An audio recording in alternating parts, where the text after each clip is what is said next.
એના કોમ્પ્યુટરમાં ફિટ કરી શકે એવી અવલોકન શક્તિ. આજુબાજુમાં આખું પડેલું છે બધું, ત્યાંથી જ બધું ઉપાડવાનું છે. જે જુઓ તે મગજમાં કેદ કરી દો. છેલ્લે તમને ઉદાહરણ આપીશ કે ગબ્બર સિંહ જે રોલ કર્યો અમર થઈ ગયા. માત્ર એક જ ફિલ્મથી જે માણસ અમર થઈ ગયો, જેની સામે અમિતાભ બચ્ચન, જેની સામે સંજીવ કુમાર, જેની સામે ધર્મેન્દ્ર જેવા કલાકારો હતા, અને છતાં પણ ગબ્બરનો સિંહ જ ગબ્બરની જ એક્ટિંગ શોલે ને શોલે સુધી લઈ. આપ જાણો છો અમજદ ખાન, અને પછી અમજદ ખાન ક્યાં ચાલ્યા ગયા આપણે જાણતા.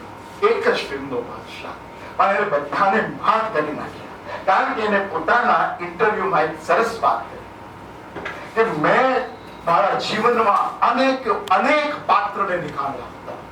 એ તમાકુ ખાવાની જે સ્ટાઇલ હતી તે મારા બાજુમાં રહેતા એક માણસની હતી, અને મેં બરાબર જોઈ હતી, અને મારા મગજમાં ફિટ થઈ ગઈ હતી કે ગમે ત્યારે જો મારે અભિનય કરવાનો આવે તો આ બરાબર યાદ. એટલે તમાકુ ચાવવાની રીત, હાથમાં એને વસડવાની રીત, અને એ સાંભા બોલવાની રીત એને બીજા પાસે, એમ અનેક માણસો પાસેથી એને ઓબ્ઝર્વેશન દ્વારા આ બધા પાત્રો જોયા.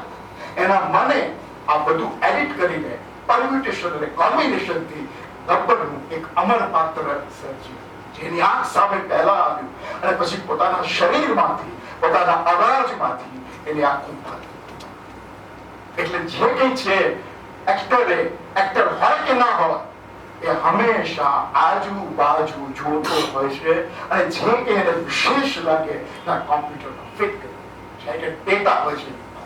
બીજું, એ માનો તે ભાવ પ્રગટ કરી શકે છે, અને ત્રીજું કે એના મનની ક્ષિતિજો વિસ્તરેલી હોય છે. ઘણા બધા ભાવ આપણે જીવનમાં નથી અનુભવેલા. કોઈનું ખૂન કરવું એ ભાવ મેં ક્યારેય નથી અનુભવ્યું, પણ પડદા ઉપર મારે કોઈનું ખૂન કરવું પડે તો કેવી રીતે કરીશ? કારણ કે એના જેવું કોઈ ભાવ. તો આ નામ તમે જોજો, બ્રોશરમાં બહુ સરસ નામ છે. સમય મને હવે 2 મિનિટ લેવાનો છે. કોન્સ્ટન્ટિન સ્ટાનિસ્લાવસ. આ સ્ટાનિસ્લાવસ કે બધાનો ગુરુ.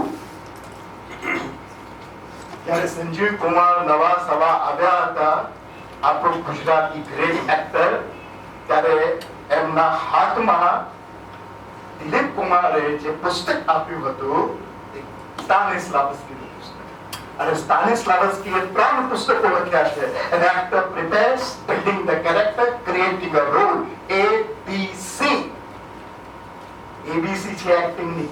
અને આ 3 પુસ્તકો આજે ગીતા સમાન છે કોઈ પણ એક્ટર માટે. An actor prepares, building the character and creating a role. એની અંદર આવો જે ક્લાસ પ્રશ્ન પૂછતા નથી, પણ ત્યાં બધા પ્રશ્ન પૂછે છે. સ્ટાનિસ્લાવસ્કી નો જવાબ આપે છે, એમાંથી આખું પુસ્તક લખ્યું છે. તો એક છોકરી એને રોલ આપવામાં આવ્યો, ચોધાર આંસુએ રડવા. અને છોકરી તો ચુલબુલી, નટખટ, બધા સાથે એવી રીતે વાતો કરે કે જાણે જિંદગીમાં ક્યારે રડી નથી. સ્ટાનિસ્લાવસ્કી એને આ રોલ આપ્યો કે હા, મારાથી તો આ રોલ થાય જ નહીં. આટલું બધું ચોધાર આંસુએ રડવાનું કેવી રીતે શીખીશ? મને તો જીવનમાં એવું ક્યારેય પ્રસંગ નથી આવ્યો સાહેબ કે મને રડવાનું આવ્યું હોય. એટલે આ રોલ તો સ્ટાનિસ્લાવસ્કી છે. ઓકે ફાઇન, આપણે હમણાં રિહર્સલ નહીં. ચાલો, તમારી સાથે વાત ફરવા માટે આવે તમે આ સંભાવ. એટલે ઓલ્ગા એનું નામ છે. એ સ્ટાનિસ્લાવસ્કી સાથે નીકળી પડી, અને એને કહું કે અને આ રોલ કરવામાં મુશ્કેલી શું છે? મને એવું થતું જ નથી કે આમાં મારે રડવું જોઈએ. હું જો અંદરથી ફીલ ના કરું તો આ રોલ કેવી રીતે કરું? ઓકે ફાઇન, નો પ્રોબ્લેમ. ચાલો, બંને ફરતા સ્ટાનિસ્લાવસ્કીએ પૂછ્યું કે બેટા તું ક્યાંથી આવે છે? તો હું એક ગામડામાંથી આવું છું. અચ્છા, તારા પપ્પા શું કરે છે, તારા મમ્મી શું કરે છે? આમ ધીરે ધીરે બધી વાતો કરવા માંડી.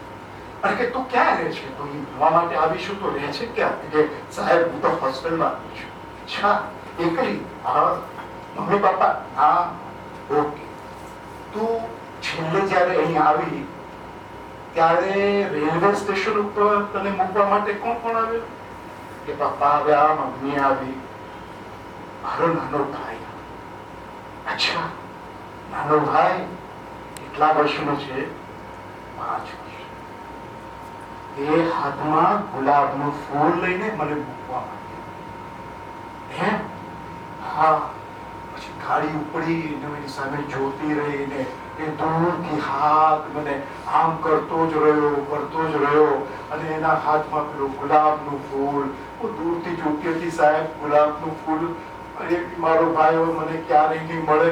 એ જતો રહ્યો દૂર સુધી, મને ક્યારેય મળતો નથી સાહેબ, મને ક્યારેય નથી મળતો. અને જતા સુઈ રહી.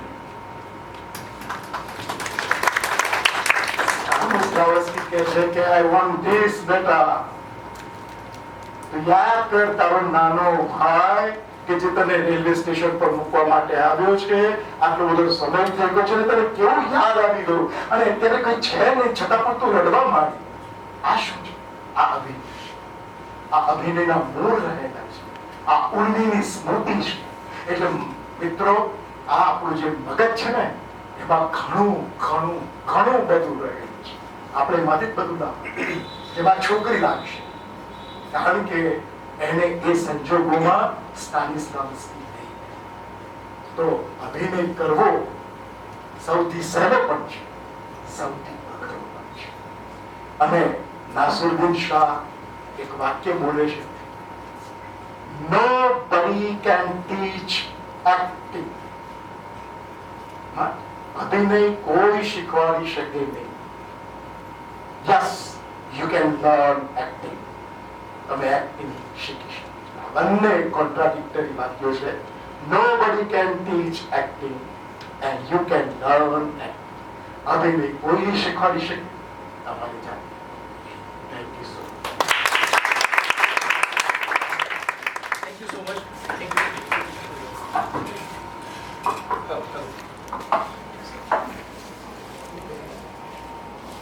Thank you so much, sir. Thank you. મજા આવી બધાને? બધા આપણા મંત્ર થઈ ગયા બધા. અમે લોકો તો ખોઈ ગયેલા કે સાહેબ આમ ટ્રાન્સફર થયેલા અને હું આટલા